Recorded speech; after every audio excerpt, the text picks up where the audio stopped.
All right, welcome to the show tonight. I'm John Martin. This is Community News you can use. And I'm Gloria Howard. All right, welcome. Welcome to the show tonight. We got a good show for you tonight on this December the 14th of 2021. This year is almost over with, Gloria, ain't it? It's almost done. We have a few more days and it's a wrap. Oh, yes. What are you thinking about for 2022? Thinking about John Martin. Oh, wow. You know what, Gloria? The weather has been, we had a snowy weekend. I mean, the snow fell and everything, and had to do a little shoveling and everything, but it seemed like everything is beginning to melt away. Yeah, it wasn't as bad as we thought it was going to be. Mm-hmm. It wasn't like down in the southern part where they got up to 20 inches, okay? So it really wasn't bad for us. I'm glad it's melting, though. Oh, yes, it is. Yes, it is. Last week, we had a good show. We was talking about the retirement of the police chief, and that was a good show. We had some excellent comments on that show. And so for Robert, if you're watching tonight, which is Robert Martin, and what's your friend? And, oh, shoot. I got the girl's name. Anyway, we have you Myra guys, Kane. Myra Kane. We have you guys gifts for you. Yes. Myra has the Thinker statue from Senegal. All right. Which is really, really nice, y'all. It's heavy. It's really nice. And then Robert has the dashiki and kufi hat set. So. Okay. Well, we have Shemeka with us, and we're going to jump right into our announcements and stuff. She got something coming up called Cookies with Santa Claus. Okay. And she's going to explain to what's Cookie of Santa Claus and want to invite our listeners and community viewers for it. Shemeka, tell us more about this Cookie with Santa. Hey, y'all. Well, Hello. Thanks so much for having me tonight. Cookies with Santa is an annual event that we've been doing for forever. So I know, John, you've been coming out for years. It's been really like the last 6 years. It's a free community event where we have Twin Cities Black Santa and Mrs. Claus that come out. They do free pictures for kids and families in the community, and it's just a lot of fun. So it's coming up this Friday. It's going to be at the YMCA over North, so the North Community YMCA, and it's going to be from 5 to 8. And so this year we're doing a partnership with the YMCA where they're merging their family night that they have every month with our annual Cookies with Santa event. And so it should be a lot of fun. We're having face painting, bouncy houses. We'll have a DJ. Q Bear from KMOJ is coming out to DJ. So it should be a lot of fun. Oh, wow. So it's free and it's open to the public, correct? It is free. Yes, that is correct. It's 100% free. It's open to everyone. We really just want people to come out and have fun. And so the pictures are free. We'll have a photographer there where pictures will be available the next day to download for free online, or people can bring their cameras and take pictures of their kids themselves. We really just want people to get out and have a good time. We have cookies, we have milk, we have a couple of young entrepreneurs that will be there. So Princess Paige Lemonade will be there giving out free lemonade. I don't know how much you guys know about her, but she's amazing. She's a little girl that does lemonade with her dad and with her grandmother, and it's going to be a lot of fun. Okay, then it's another event coming up too. You said virtual. That's about There is, yes. So this is a weekend of fun. So this weekend on Sunday, which is the 19th, it's actually going to be Music for the Holidays. And so Music for the Holidays is an event that Senator Bobby Joe Champion has been doing for the last several years. Unfortunately, due to COVID, it will be virtual this year. This is the second year that it will be virtual, but it's a lot of fun. It's going to live stream at 3:00 this Sunday on TPT Live, and it's a lot of fun. I encourage you guys to watch. I mean, there are some youth performers. There is Tanya Hughes, Sarah Renner. It's just a good family holiday show. And so I encourage you guys to tune in at 3:00 this Sunday for that one. Okay. That's real great. Now, Shemeka, could you tell us a little bit about you and what made you want to really get involved with the community and have events like this? I know you put on a lot of events throughout the years, ever since I've known you in the summertime. And what drives you to that, and what passion that you have for that? Yeah. So for me, I really just love community. It really started because I have kids of my own. So I have 3 kids, and I don't live in North Minneapolis currently, but I lived in North Minneapolis. My husband and I bought our house over there. And something that I really started to notice was that we were going to events in other communities. Mm-hmm. And for me, that was a problem because I was like, oh, I mean, it's fine to do that. I think it's great to go to stuff all over. But I do think that it's important for the community that you live in to be a representation of you. It's important for it to have, fun stuff to do. And I really, truly wanted my kids to have, certain memories. And so it was one of those things that I found myself sitting around having conversations with people and being like, how come there's not events like this in the community? How come there's not that in the community? How come it's not this? And for me, I'm a faith-based person. I felt like God was kind of like, okay, you're going to keep asking. And so I felt like it was like, okay, it's your time to do it. If you are so curious as to why this isn't happening, step up and do it. And I remember being so nervous, like, no, this is not for me to do. Like, I want someone else to do it.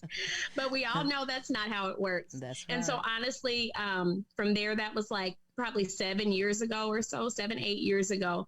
And I started with the one event, Cookies with Santa, which is this annual event that's happening. And from there, it just grew to doing different types of events and different types of partnerships. And I will say something that I'm really big on is partnership. The phrase with like raising children, it takes a village. Yes. I believe the same thing for like community and, raising kids, raising families in general. So whether it's our elders, whether it's our kids, whether it's anything in between, it really takes a village. And so for me, partnerships are important because you have so many different organizations that do similar things. A lot of them are different, just it's a small line of separation. And so for me, my passion really comes with community and partnerships and like bridging gaps with people and meshing people together. And so, that's where it comes from. Yep, no, Gloria, I like when Shemeka said that partnership. I think that's most important. That is important. If we partnership to actually together and we can get a whole lot accomplished, we can make things get done better. That's the one thing, and Shemeka is definitely right. That is the one thing that I find in our community and communities of color across the country that we fail to understand that we have power. When we band together. We make things happen when we come together.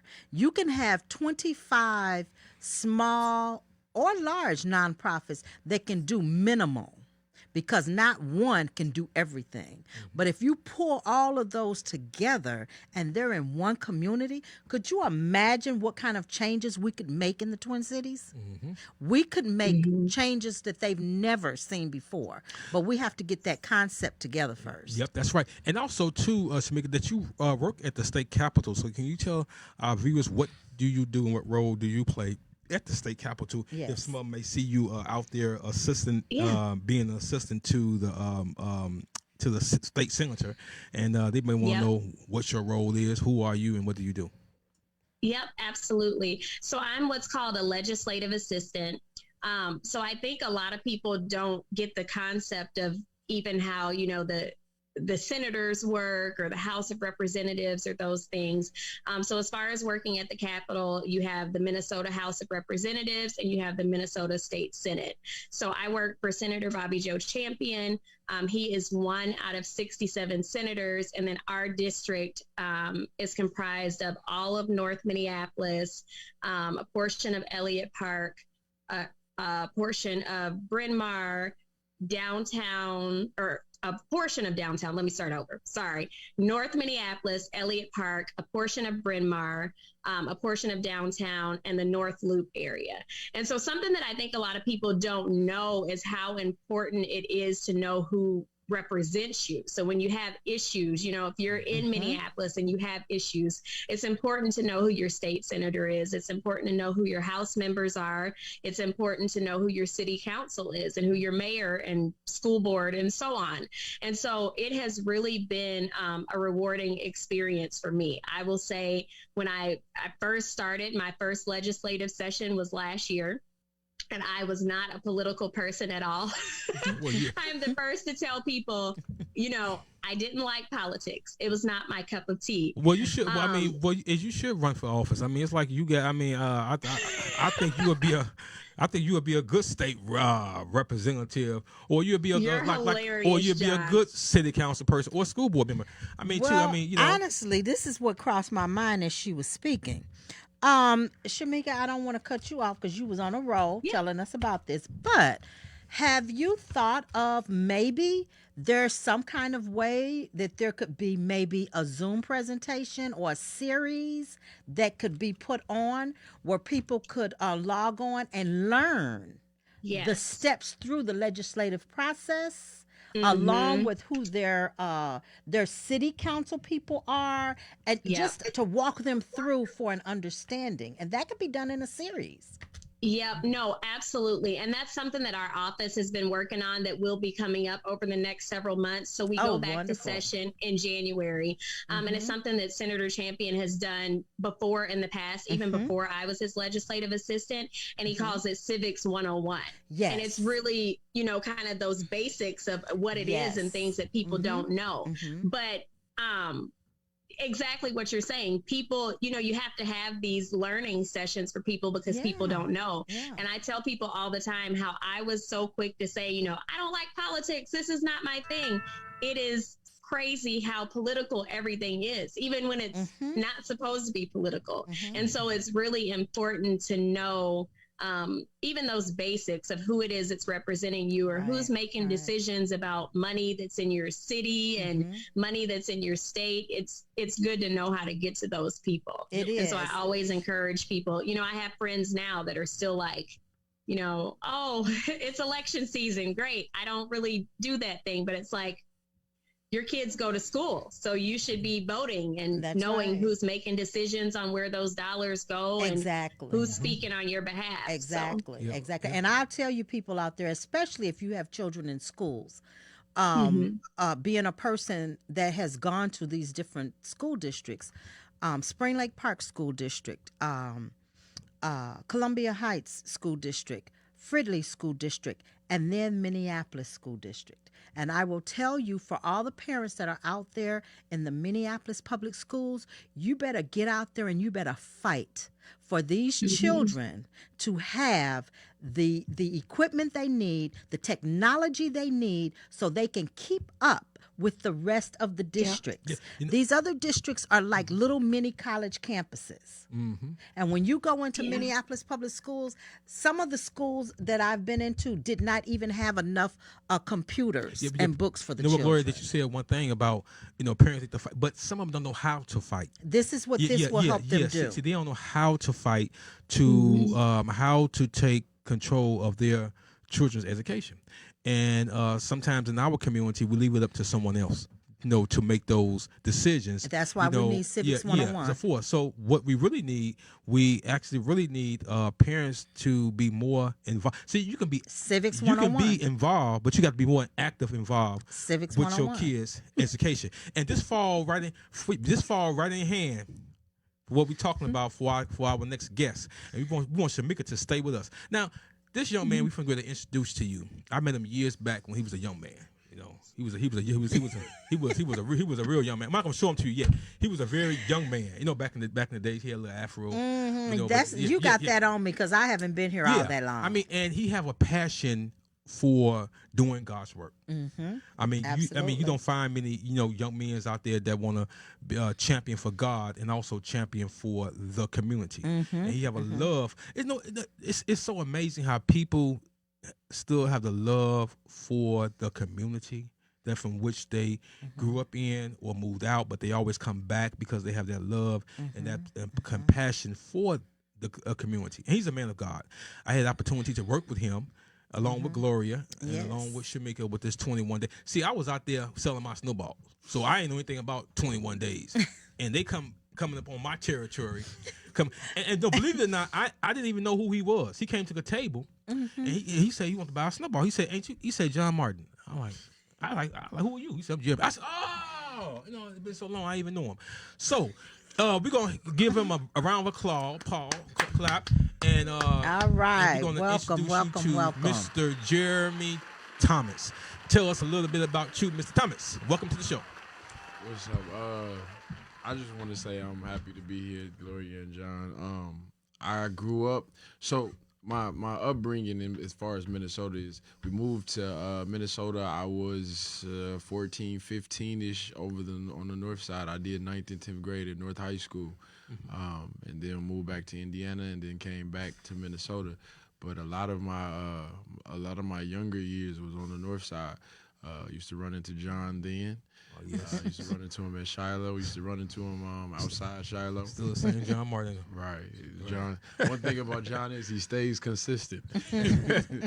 John is John. Yes, he is. I've had my ups and downs just like any other person, but what has always maintained is that my love for God. I can honestly say me, Gloria, and John had the opportunity to do the 21 days of peace. And it's funny because God is so strategic, and he was strategic in the way he put us all together. I didn't know Gloria at all. I didn't know John was going to be in the place that we were put in. Right. And initially it was me and Gloria. I think we started out doing prayer in the morning. It was literally just me and Gloria. So we was in front of Merwin's early in the morning, probably like 6, 7 in the morning, just praying. Just praying. Yep. And then Gloria, I think she would have to go to work or go check on some other things, and I would stay for a couple of hours, and then John would pop up with the snowballs. And at first, I didn't know John was over there. I just kind of, like he said, wanted this snowball.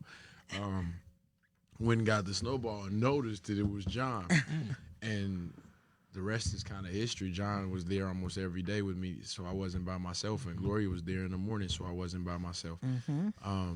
It was strategically planned by God. It was a time when I was being reclaimed. God was still prepping me and showing me what he wanted me to do and how he wanted me to do it.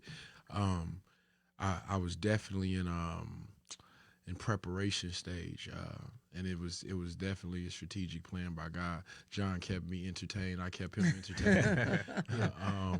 And Gloria kept me focused. I don't know if I ever told her that, but she kept me focused. She kept me on my path. I was still in like beginning stages of trying to get back with God and reclaiming myself. So she was kind of like a mother figure, kind of telling me, okay, we're gonna do this, we're gonna do that. And I was still a baby in my mind at that time, because I had surrendered, but it was surrendering because of the wrong reasons. I was going through some stuff. But I understood that God had placed me there for a reason. And then also too, when Jeremy was out there, you was reaching people. You was pretty much reaching out to the people, and they was really listening to you. I mean, they were listening to you for what you had to say. And some of the people is that you was a help to, and some of the people that you woke up their eyes to reality on certain things. Now, Jeremy, your passion for North Minneapolis, what do you want to see transform there in that community? I wanted to go back to when I first moved here, I was a freshman. I think that was like 96. Anybody that was a North Sider around that time, there was a certain level of pride that came with being a North Sider then. It wasn't the way we see the streets now on the North Side. It was there was still crime like any other city, but it was a group of people that actually cared about the North Side, a group of people that actually wanted to see progression. They wanted to see us flourish. And that's what I wanted to go back to. Like I came from Indiana in the city where we had pride, but when I came to the North Side, I felt that same type of pride. I can remember the North High versus Henry game, and them being super packed, and everybody being super as a collective and happy about those things. And you could go different places. Like I remember Lucille's Kitchen. I remember Amos and Amos, if I'm not mistaken, when I first came. Like those places over north, like it was a certain pride about I'm from the north side, and you didn't say that it's like, man, I'm from the north side. It was I'm happy to be from there, and that in and of itself, it spoke volumes. I don't know if that exists yet. Now I can't even say yet. Now it's a little different. Now dealing with Shemeka, I think she still was. Could you explain to our listener what is 21 days of peace? And many people probably heard of it or probably seen us out there with the shirts on and don't quite understand what do we do. So could you explain to them what's the purpose of a 21 day of peace? Some people want to say, well, hey, what is that, and how long do it go for? Is it just for a season? It's just going to disappear or come back or what? Right. Yeah. So 21 Days of Peace is an initiative that was started by Reverend McAfee. So Reverend Jerry McAfee from New Salem Missionary Baptist Church had a vision to come, had a vision to start this coalition with, pastors from all different denominations. So what 21 Days of Peace is, it's a coalition that is led and ran by the Black church. It's not any one particular denomination. There's Baptist members, there's Pentecostal, PAW members, Church of God in Christ. It's a coalition that's led by the Black church. And the idea behind it was to really be intentional faith-based peace interrupters. So when all of the violence really got bad in the summer, it began in May. And the idea was that if you can kind of do something for 21 days and you kind of get in that habit, that you can kind of disrupt some of the negative things that are happening. And it has been going now for, I think, probably like 170 something plus days. But it's been going since May, and it really has grown to be, still a movement that is led by the Black church, but it definitely includes community. It includes police officers. It includes, volunteers and people that really just want to see a difference in the community. Okay. Oh yeah. So it's going to be going on for shall I say? Yes. Yeah. So Yep. So to answer your question, the plan is for it to continue. 21 Days of Peace, their mission and the vision with that is really to go with what the needs are of the community. So as we get into the colder months and things kind of, start to change, you have to readjust. So even now, St. Paul, there were a number of hot spots in St. Paul. What the initiative did was they collaborated with the police departments and the police chiefs to kind of identify X number of hot spots in the community where crime was up really high, where there were a lot of shootings and things happening, specifically West Broadway and Lindale. In St. Paul, there were hot spots in St. Paul as well. And so now a part of the readjusting with the weather, they are still out there, they're still at it, but specifically St. Paul, they're now in the skyways.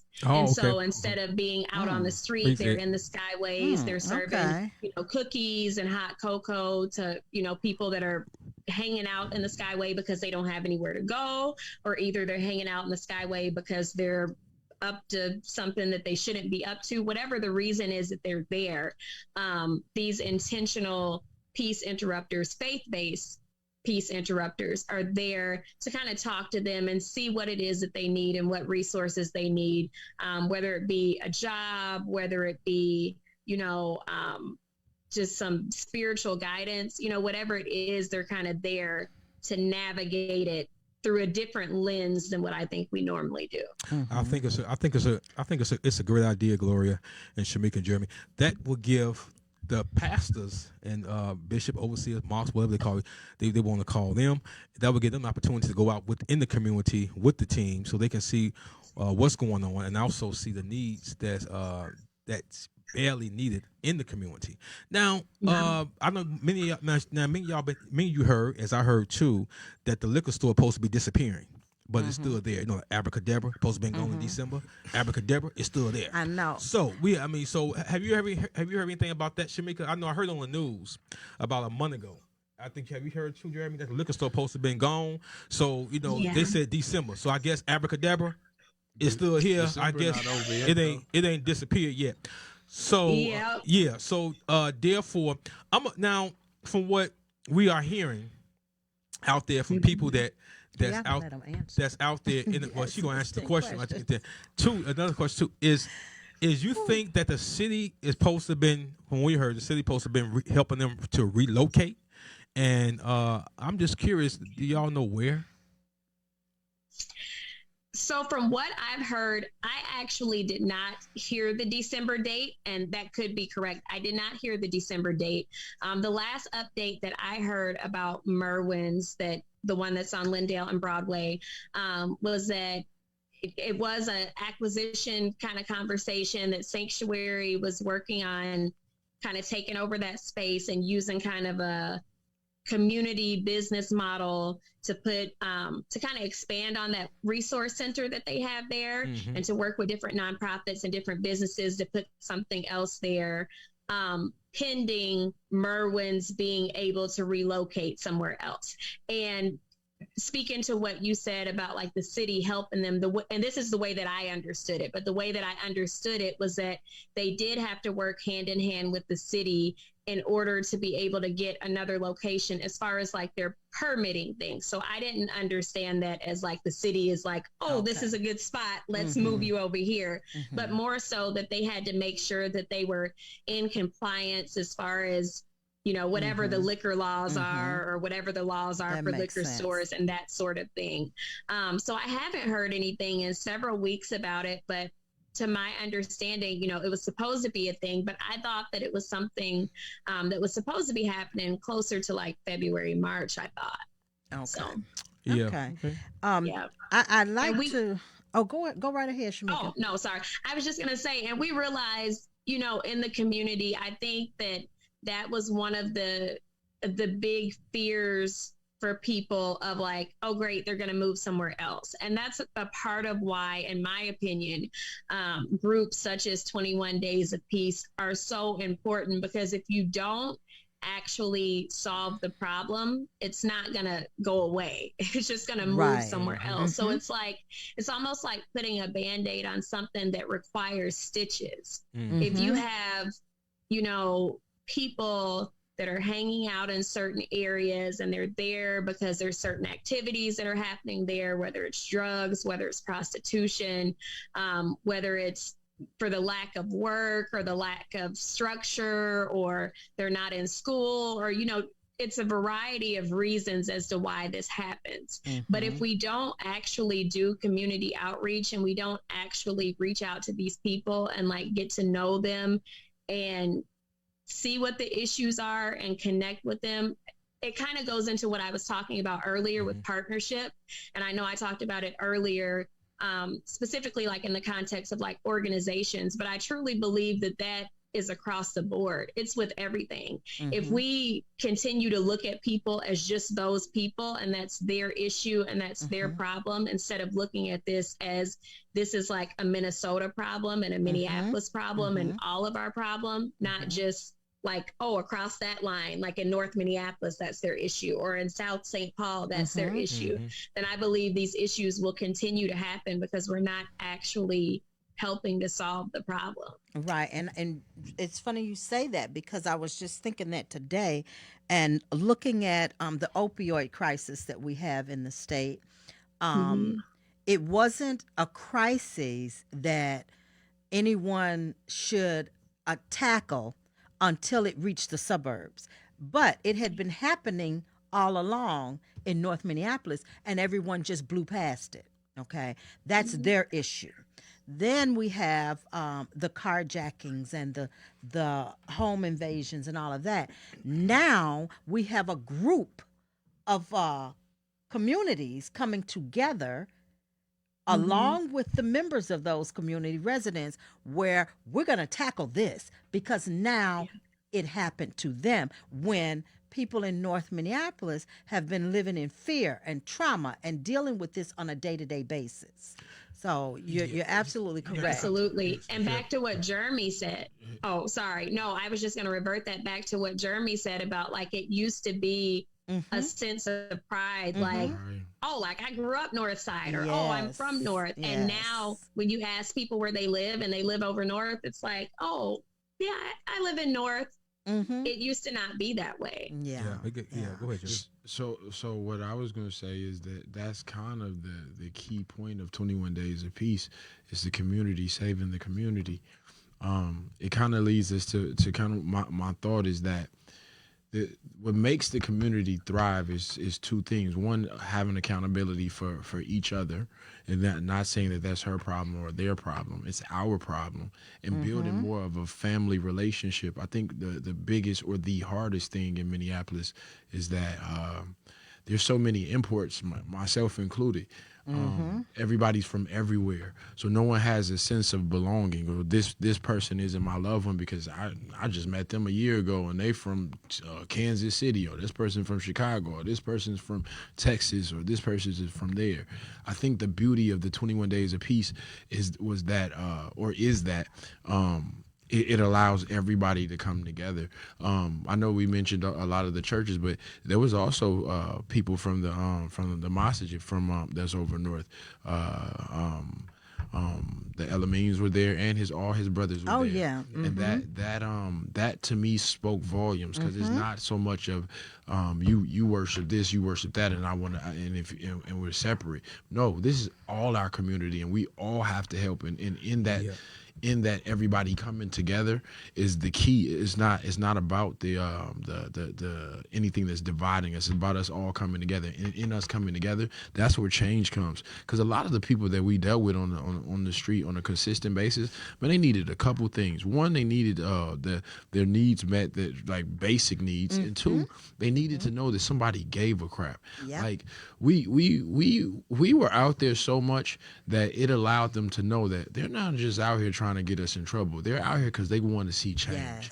And most of the people that I've come in contact with, especially on the north side that's in the thick of things, no one cared for them. No one's taught them what to do, how to live different. No, they don't even know left from right. And to me, that speaks volumes to the city we live in.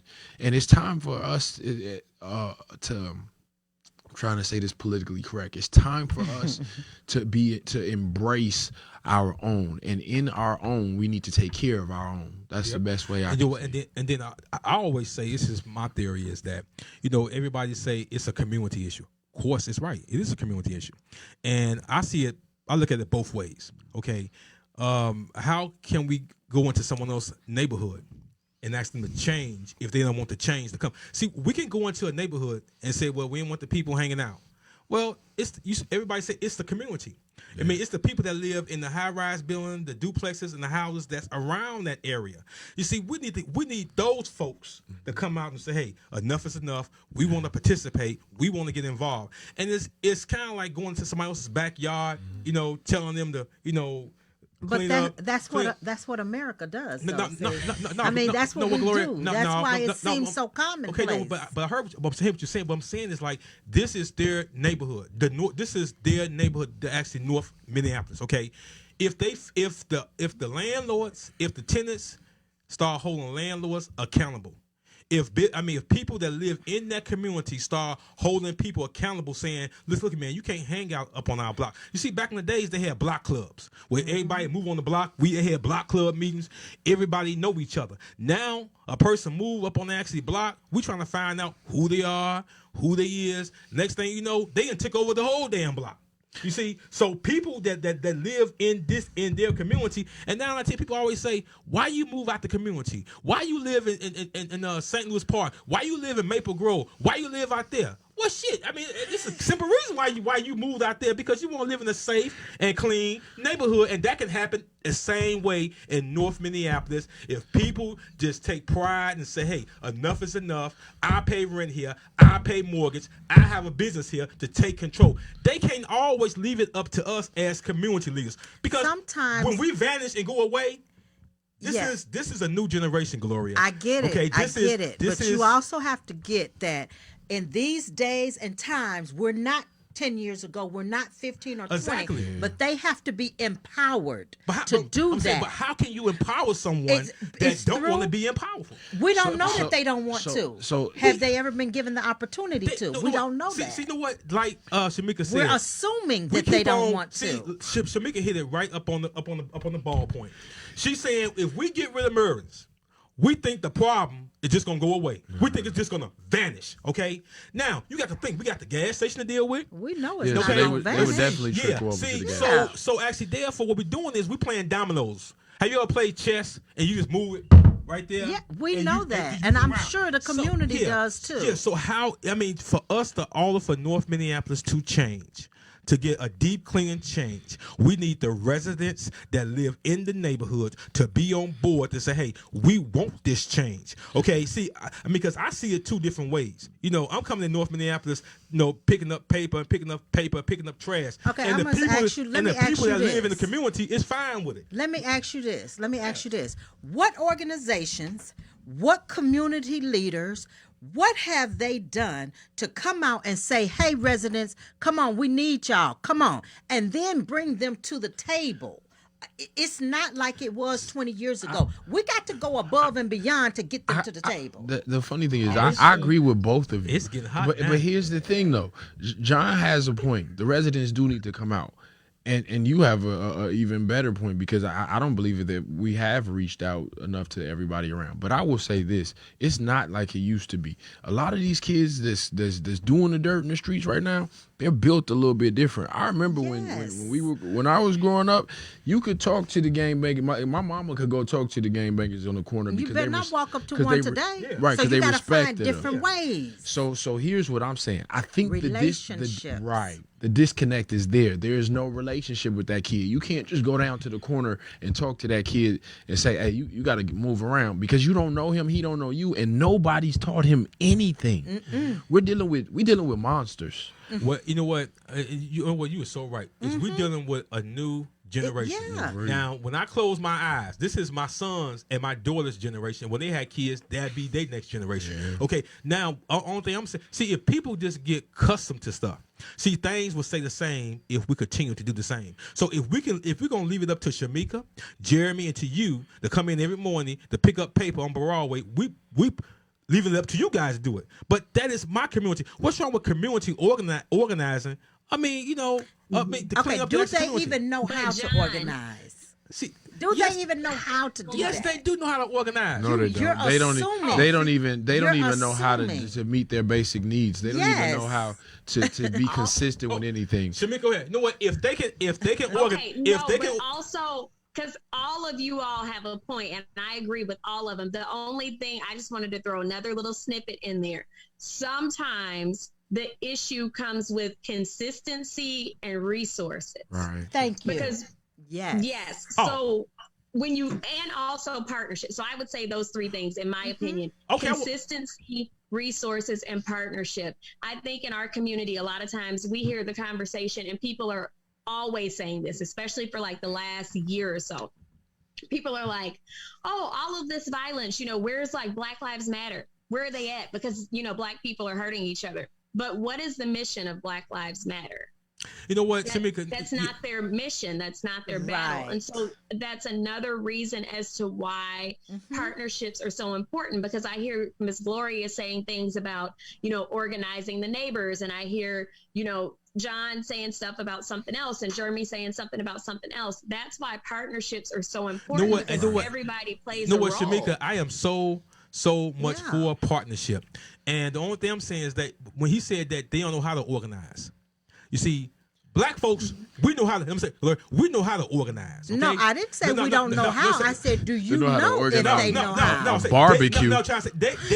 They know how to organize. I guarantee you, they can organize a march for police brutality. I mean, well put together. I mean, well planned, put together. Okay, but when it comes down to community, like organizing the community, wouldn't that be amazing? We can't generalize, though. We're generalizing, and we cannot generalize. We are focused on in most black communities, and we focus on one thing. That's just our attention goes off our needs. We focus on police brutality. We can get them there.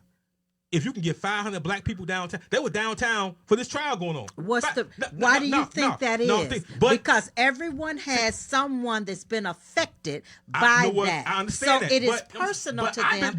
There again, relational. Gloria, but I've been affected too by living in my neighborhood, and I got a house that I can't sell for price value that I get. I'm gonna see that's a problem. That's a problem too. Now, if you can organize to get 500 people downtown to protest, about police brutality. Just imagine if you can get 500 residents that stay in North Minneapolis and say, hey, enough is enough. We're not going to allow this. We're going to keep protesting for this. Now, when you go in the white folks' neighborhood.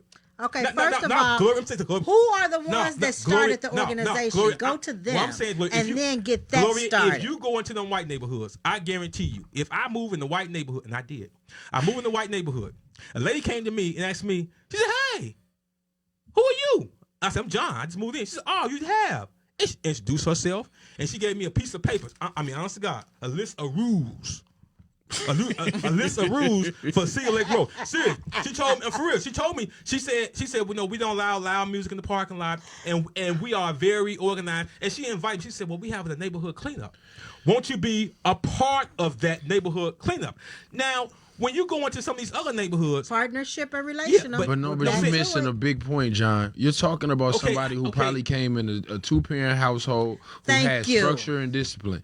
I'm not saying that because there are some black people in Minnesota Jeremy, that have that. It's a lot of people that I know came from single families homes with structure and discipline. Which is myself. That's real. They made it. See, sometimes folks want to make excuses. No, you missing what I'm saying. You cut me off. You generalizing again. So what I was saying is that what I'm saying is that a lot of I'm gonna say 60 to 75% of North Minneapolis is, even if it's not single, even if they got both parents, they don't have any structure, they don't have any discipline. I worked in the school system for a long time, and I seen a lot of kids that either had an IEP or needed an IEP.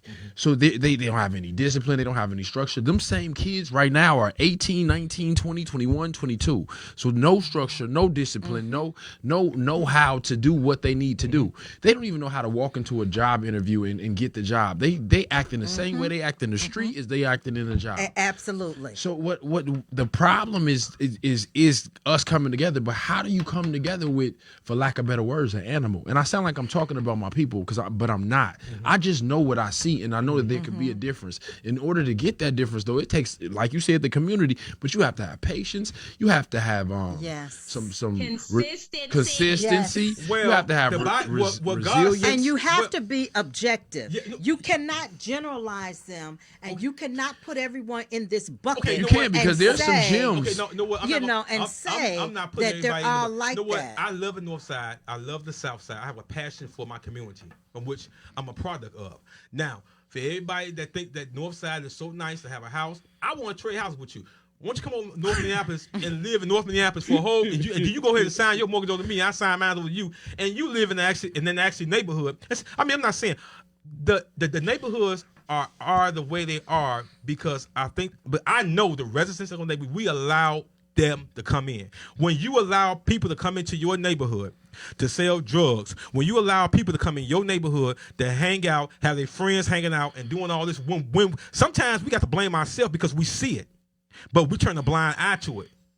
Now, if it was a white folks, they call police and say, they'll come out there and say, hey, you know what, we don't play this in our neighborhood. But I'm going to say this, though. I'm going to say this to you. Lord, you have a point. You have a point. I'm going to give you my house in North Minneapolis, and I'm going to take your house, okay? Okay, and I probably would move in it. Okay. Okay? But listen, this is what I'm saying. Listen, this is what I'm saying. You got to look at all the different dynamics that lead up to that. Right. You have individuals Gloria, who have listen to what I'm saying first. You done talked all night. Listen. You have individuals who have watched their brother, their uncle, the so-and-so get into it with the police. Police been called, they've been shot, they've been killed, they've been this, they've been that. Trauma, So some PTSD. people are not going to call them to come in right then to help. Gloria, they'll call a friend, they'll call a neighbor, they'll call whoever before they call the police. Gloria, so you got to understand that part of it Gloria, too. I understand all that, of this plays a part in it. I understand that. All of it plays a part in the dynamics of it. Like God, and listen, if we did it block by block, maybe we start small, because sometimes when you have the whole of it, it becomes overwhelming. And what do? We have a meeting about it. We have another meeting about it. We have a meeting over here. We have a meeting over here. But no work ever gets done. But if we take it by bits and chunks, block by block, and then we train the people. We teach them. We encourage them. We help them.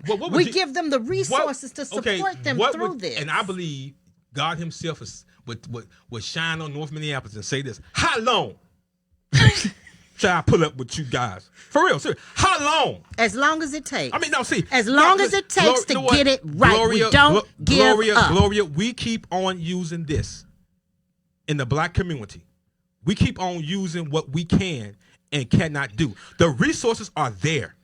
We got more resources. Let me tell you something. Gloria, it's more resources in the black community than there ever was accessible? before. Are they accessible? Yes, I work with women, who got children that may have an infant at home, little kids in elementary school. They got to be here at 2:00, got to pick him up at 3. They don't know where to go here. They just got told by social services and the aid office that they got to be over here, and they don't know where to go. I understand that. Think about all of the things that they deal with. People think about all the excuses why people can't get their transportation. Now, if it was a concert in town, and they were going to give out some free tickets, some free tickets, they'll find a way to get to a Snoop Dogg concert. They'll find a way to get to Cat Williams concert. Maybe not Snoop Dogg. That goes with that consistency.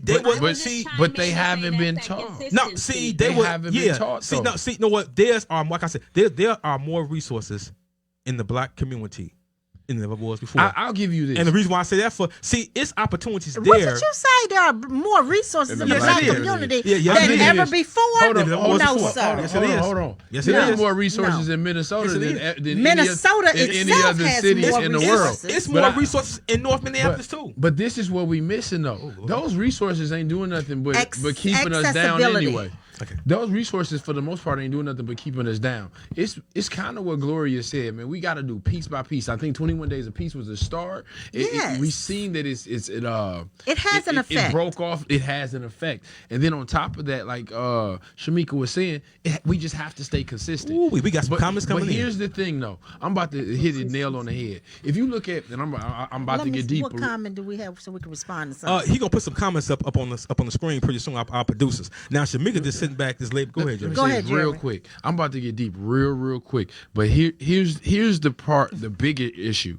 If you remember the children of Israel and how they were in the wilderness for so long, how did they get out of the wilderness?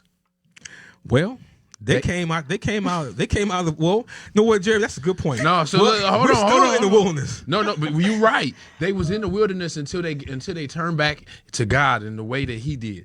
The problem is, and you said it, you hit the nail on the head. You said if we put up a concert, all those people who struggling to do everything else will scrap up the money and go buy that $300 ticket, and they can't even pay their rent. Yeah. So the problem is not that the people don't know what to do. The people have turned their face from God and start following the trends and following the culture and following everything else. And Minnesota is huge, not just North Minneapolis, on following their type of culture. Yes. Unfortunately, their type of culture is not God's culture.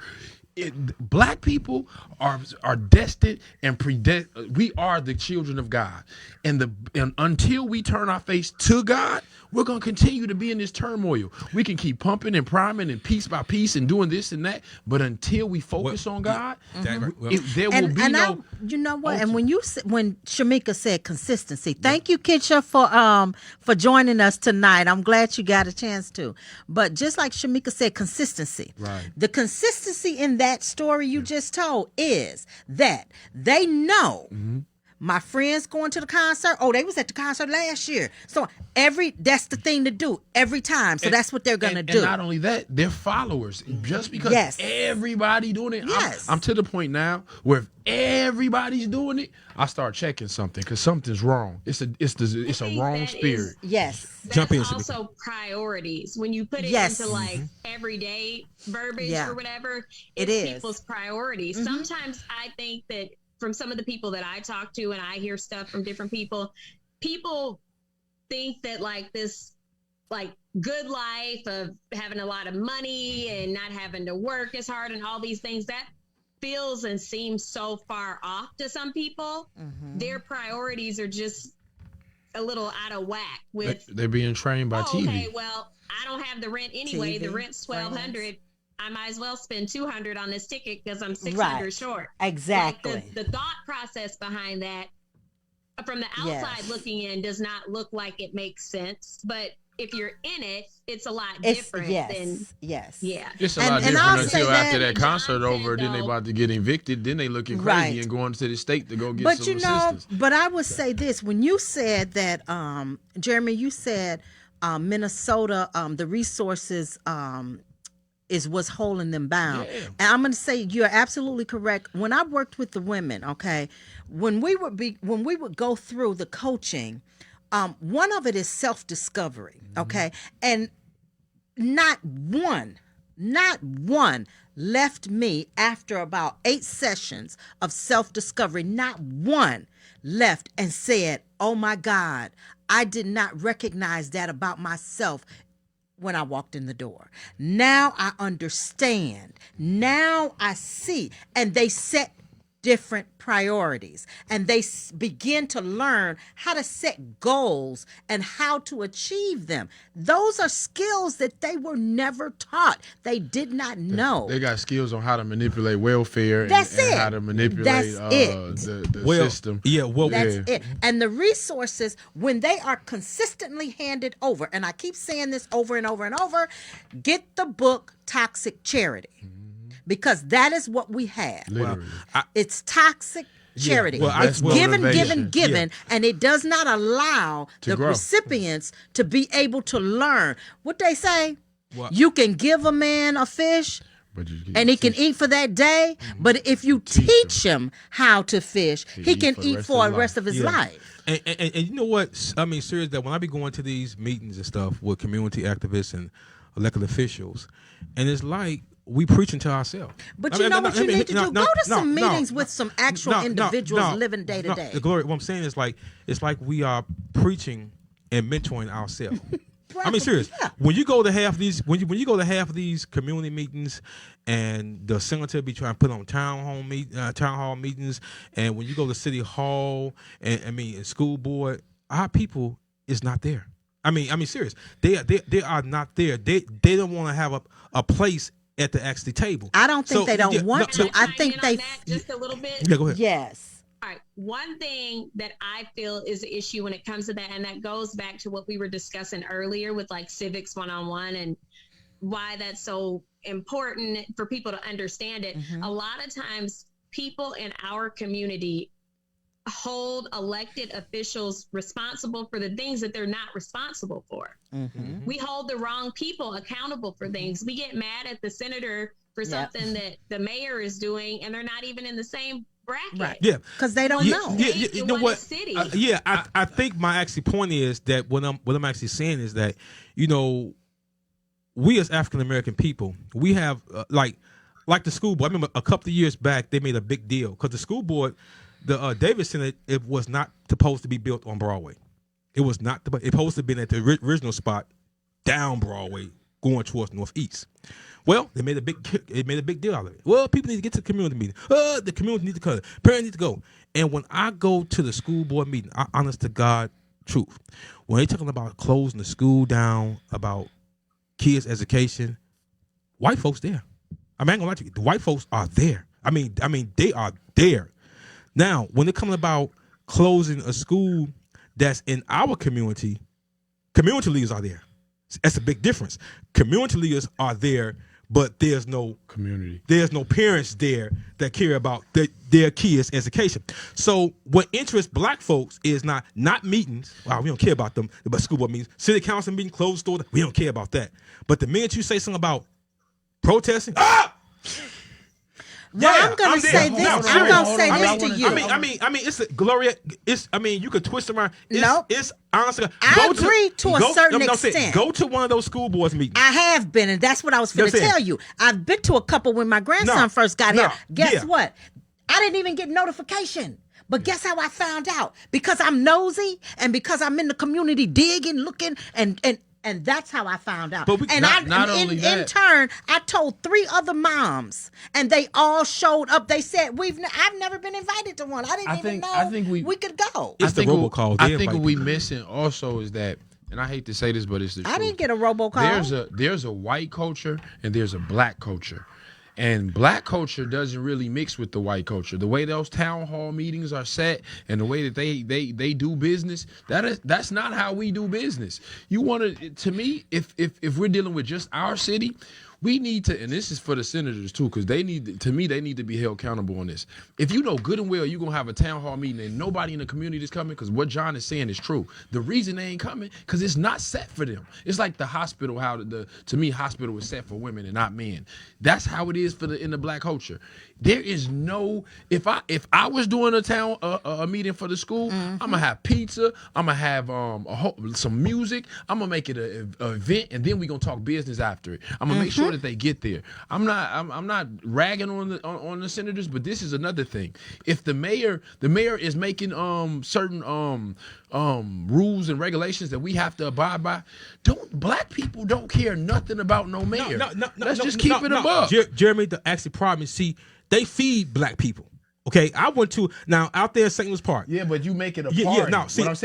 You see, I went to a meeting out there. Okay, out there, and they feeding them out there. They don't feed them out there. See, the problem is they got this big old pie. Okay, big old pie.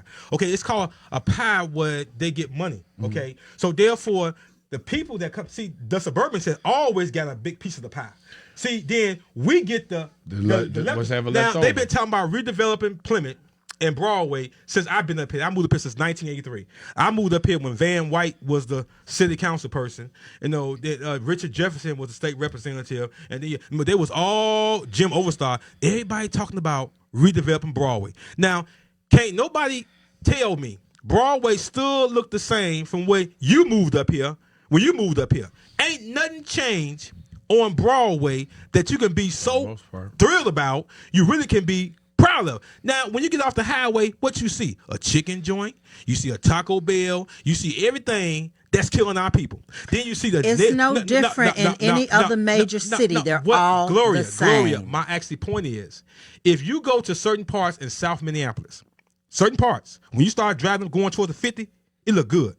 I mean, the roads ain't. You can just go to Lake Street. It changes on a regular basis. I'm saying, but up in certain neighborhoods, the only wards that got problems with in the city of Minneapolis, not the first ward, second ward, no problem. Third ward, no problem. Fourth ward, they used to have a problem, but now you got a problem with that. You got the fifth ward, okay, south ward. There's only 3 wards throughout the city that the city got problems with. Okay, now the mayor can jog through his neighborhood because he like running, he like actually jogging. So they come to our neighborhood when they want to vote. So when they do come, they come with a security. Amy Klobuchar stay in northeast Minneapolis. She be out there watering her plants and grass and everything. But the minute she come in North Minneapolis, oh man, she got she got a whole security, and our own people is protecting her, which is fine.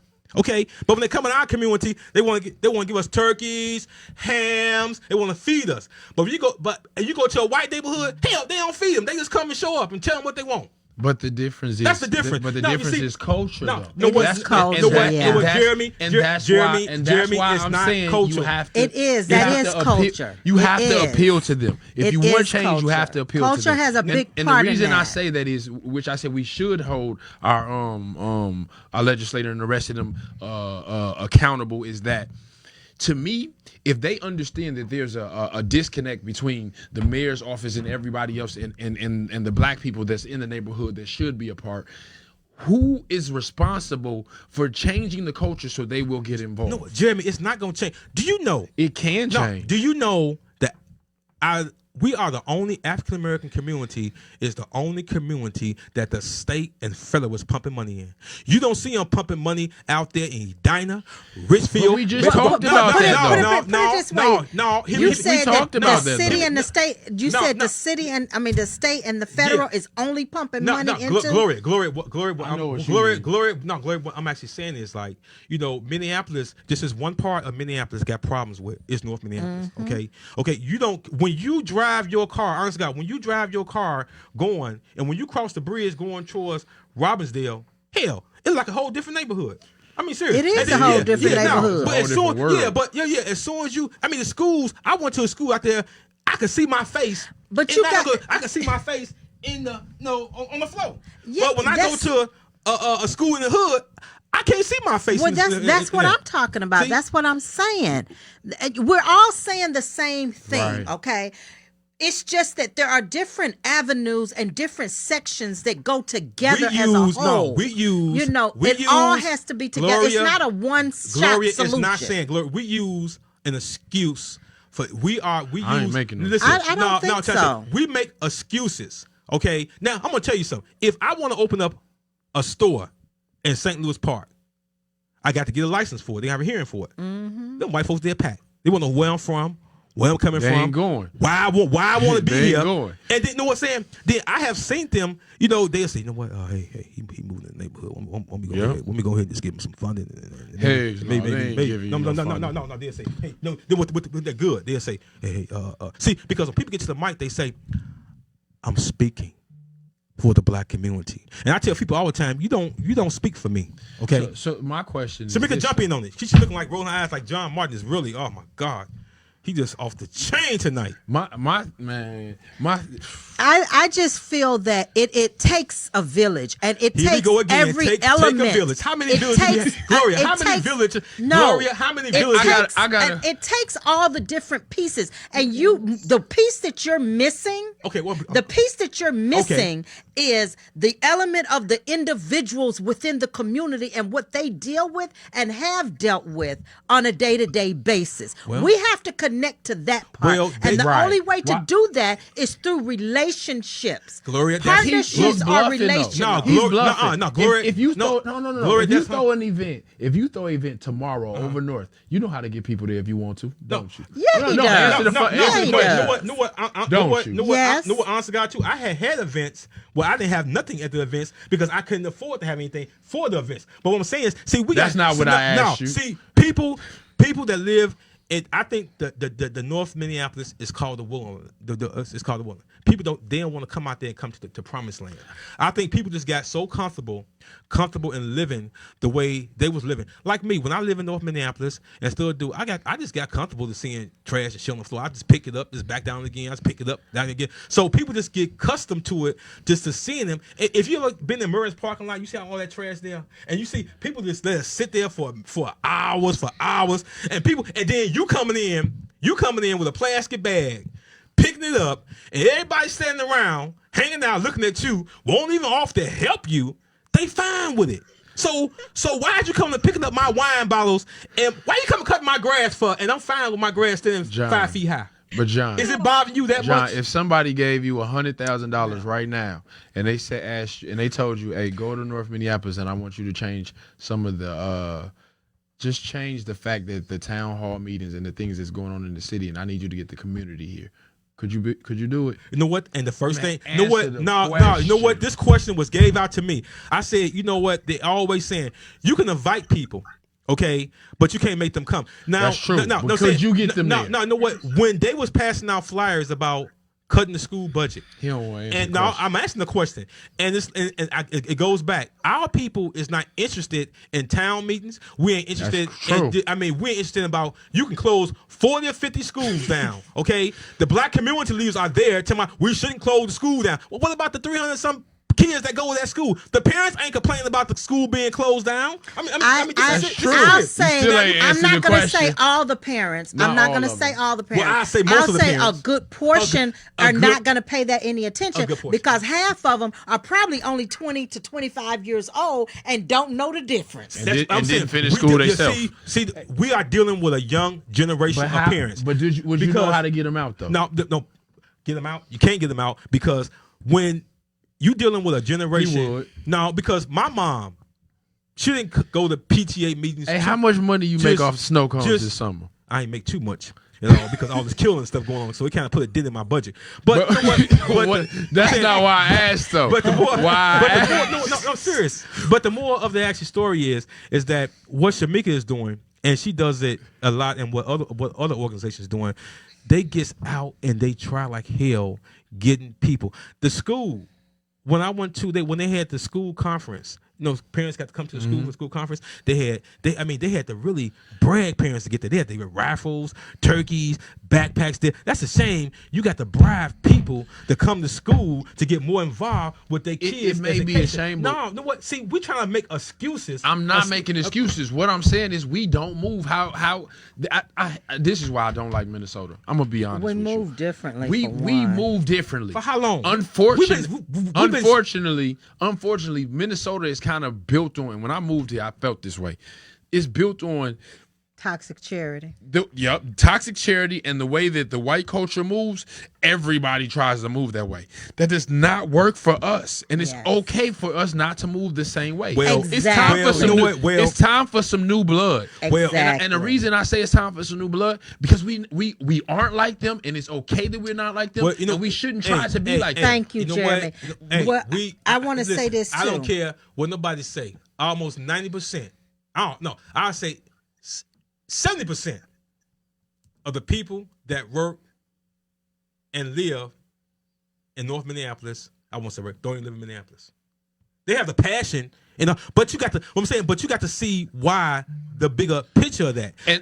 I'll keep it 100 with that. No, see, you can't. People, see, you can't make you have to find ways to get parents more involved with their kids' education. Is that what you just said? And the reason why. I will just say too, to chime in, sometimes you have to, especially in our community, you have to show people the value in things that you would think that they should see the value in anyway, but you have to show them the value in it. It's the same thing with no matter like what's happening. You have to show them the value in partnerships. You have to show them the value in paying attention to stuff at their kid's school, because it doesn't affect them until their kid doesn't have a device and everybody's distance learning. And we mentioned like, I should have paid attention to that meeting they was talking about when they voted. And it's hard for a parent to even deal with that if their natural needs aren't even met, and they're not met because of the choices that they made. That's why I say our culture is not their culture. We cannot do things the way they do and think we're going to be prosperous.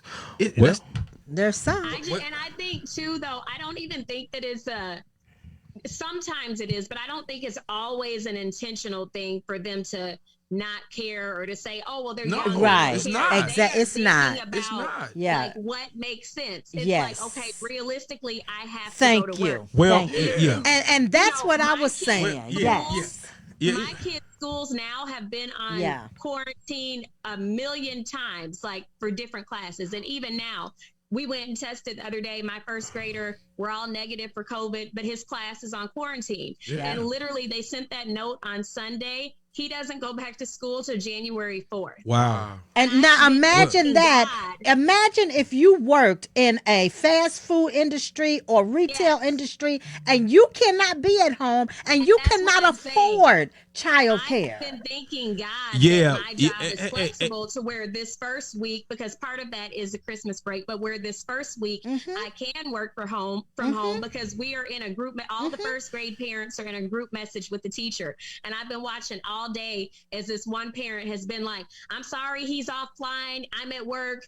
I'll get on him when I get home. And it's so heartbreaking because it's like, and he's missing. He's missing that. What if her kid is the kid that has COVID and she can't take off work? She may not have it. So now you got to stay away from your kids. You got to balance this. You probably got another kid that's on quarantine that's a little bit older watching this kid. It's just like a a cycle of things. It is. With a lot of us are one paycheck away from being in the same predicament as other people. So you know what? We almost out of time, and we're gonna have let Shemeka and Jeremy have the last word. Shemeka, tell us now. Before they have the last word, I want to bring this up because I think this is very, very important, and we all need to understand and know this. The 21 days, okay, there is a gentleman, he's African American, and he came up with the 21-day challenge, okay? And his name, and you can look him up and you can read about him. So when we're doing the 21 days of peace, read this because it'll give you a historical background to understand the 21 days a little bit better. And this is the 21 days of racial equity habit building challenges. Okay. And this is, I know his last name is Moore. Okay. Let me get his first name here. All right. While she's looking up that, this is the thinker right here, y'all. So hopefully in 2022, we could be thinking, and hopefully we can get our people out of the wilderness land because they've been. Hopefully we can get them to the promised land, and hopefully we can get everybody out of North Minneapolis and to get them to the promised land. And it's been a great show. And Shemeka, tell us about the cookies with John Martin. I mean, cookies with Santa. With John Martin. That's funny. You guys are all invited to join us this Friday at the North Community YMCA in North Minneapolis for our annual Cookies with Santa event. It is from 5 to 8 p.m. Again, that's this Friday, the 17th. Right. It is 100% what time? Free. From 8? 5 to 8 p.m. Okay, now it's if 100% free. Okay. Everybody is welcome. Now, if you guys want to come out. Let her finish. Go ahead. I'm sorry. I thought she was done. I mean, she on Zoom and she going so slow. I'm sorry. And then also this Sunday, do not forget Music for the Holidays will air live at 3 o'clock p.m. Central Standard Time on TPT Live. So tune into that as well. Okay. Shemeka, can you text that to me so I can put it on our Facebook page? Okay. Yeah, I'll send you flyers for both. Thank you. Now, what I was about to agree to say to Gloria rudely interrupt me, but that's okay. You've been doing it all night. I've been doing it all. I've been doing it all night. Now, this is the thinker, okay? So tonight we're gonna leave this show with everybody, I guess, thinking tonight. Like I said, we got to get our people out of the wilderness land. We got to give them out. Now, if you want to come and see me and Gloria in person, want to see this happy face and me and Gloria, you can meet us this coming Friday. We'll be at the Santa with Santa cookies with John. I mean, with Santa, not John. With John. With John Martin. Okay, and before we go, and let Jeremy have the last word. His name is Dr. Eddie Moore Jr. Okay, look him up. 21-day equity challenge. Okay. Read about him. I believe he's from Wisconsin, if I'm not mistaken. But just read about him. And I do believe that the 21 Days of Peace may have derived from something similar that probably came from this. This is what I'm saying. So my thought is, being in education anyway, I just always believe in giving credit where credit may be due. Mm-hmm. Okay? Well, so that everyone knows who he is, and we can read about it, and it'll give us a better historical perspective. That's good for what that brother doing there for 21 days out there in Wisconsin, and we appreciate what Brother Mack and New Selma did here in our city here in Minneapolis. So we're gonna hear our music, and Jeremy gonna have a last word. So what I was gonna say is that the Bible says that without faith it's impossible to please God, and that we are supposed to pray without ceasing. These two books, especially if you're in the North Side and you're a black person, anybody should get these books. But I was gonna say, if you're a young person and a black person and you're trying to figure out some things, 2 books: Crazy Faith, one by Mike Todd, and Just Pray by John F. Hanna. These have been one of the best books of my life, as they've changed it. Faith. Without faith, it's impossible to please God, and pray without ceasing. Get both of these books and read them on a consistent basis, and I guarantee you your life will change. All right, here come our music. You.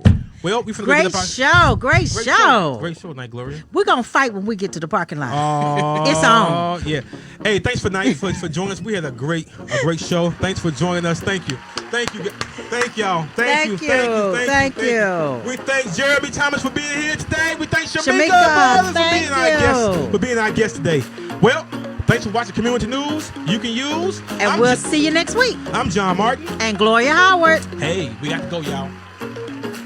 We got to go. Come on. Come on, Jeremy. Hey. Put the camera on. Hey. We got to go.